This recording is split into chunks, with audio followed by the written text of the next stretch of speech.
Magandang araw po. Pag-usapan natin ang mga dahilan, 10 dahilan ba't hindi kayo makadumi. Baka ito yung dahilan. At meron tayong 6 na lunas pag hindi kayo makadumi. Alam ko problema to ng maraming tao. Saan po natin? Number 1 reason hindi ka makadumi, baka nagbakasyon ka. Pumunta ka sa ibang lugar, sa probinsya, sa abroad. Ibig sabihin, nagbago ang dieta mo. Hindi na to yung dating mong almusal, tanghalian na bago. At dahil dyan, marami nagiging constipated. Kaya ang tip sa'yo, kung ano yung dati mong kinakain, kung itlog at tinapay ka lang, di yun muna gawin mo kung ano yung dati mo para hindi masyado mabago at magulat ang tiyan mo at hindi ka maging constipated. Number 2, baka kulang ka sa exercise. Pag kulang sa exercise, laging nakaupo lang, kailangan kasi sa tiyan, laging gumagalaw. Mas magalaw ka, bibilis yung peristalsis, yan ang paggalaw ng bituka sa small intestine, sa large intestine. So, kulang sa exercise, damihan na exercise. Number 3, baka stress ka. Minsan, pag sobrang stress, talaga may problema, may sunog, may away. Diba, minsan madudumi ka na, tapos biglang may nagsabi, oh, may gulo dito. Biglang hihinto ang tiyan mo Biglang hindi ka na madudumi, mawawala mapipigilan kasi nga nagkaroon ka ng super na stress Pero ang sa ibang tao naman, pag konti lang stress o stress sa trabaho o sa school, minsan nagiging diarrhea naman, nagtatai naman. Meron din ganon. Pag stress, pwede magtae or pwede rin maging constipated. Depende sa'yo. Number 4, pwedeng constipated ka, hirap ka dumumi dahil sa mga gamot na iniinom mo. Baka meron ka iniinom na antacid para sa tiyan, mga may aluminum, may calcium, pwede mga pain relievers, minsan nakakos ng constipation, o yung mga antidepressant, minsan nakakos din ng constipation. Tingnan mo lang yung gamot mo. Number 5, baka kulang ka sa tubig.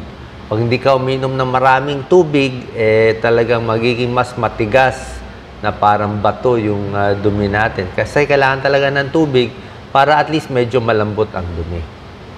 Number 6, baka may thyroid problem. Baka hypothyroid, yung mga taong mahina ang thyroid o kulang sa thyroid hormones, di ba? Nagkakaroon din ng constipation at iba pang mga sintomas. Number 7, mga buntis. Ang buntis daw 9 months constipated Kasi nga, minsan pag malaki na yung baby, naiipit din yung sa bituka natin. Tsaka yung diet din ng mga buntis nag-iiba.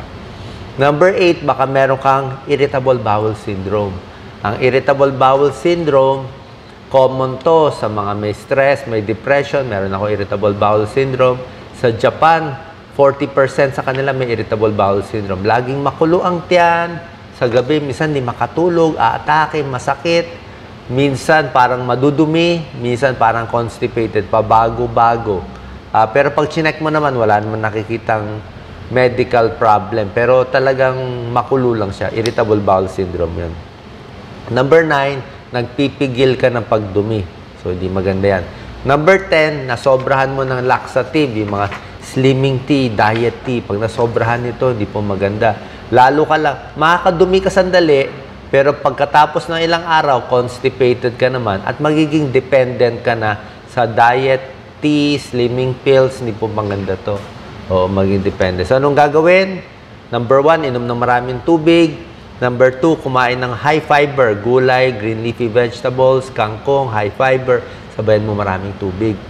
At number 3 tip, napakahalaga, kumain nitong mga prutas. Itong 4 na letter P, papaya.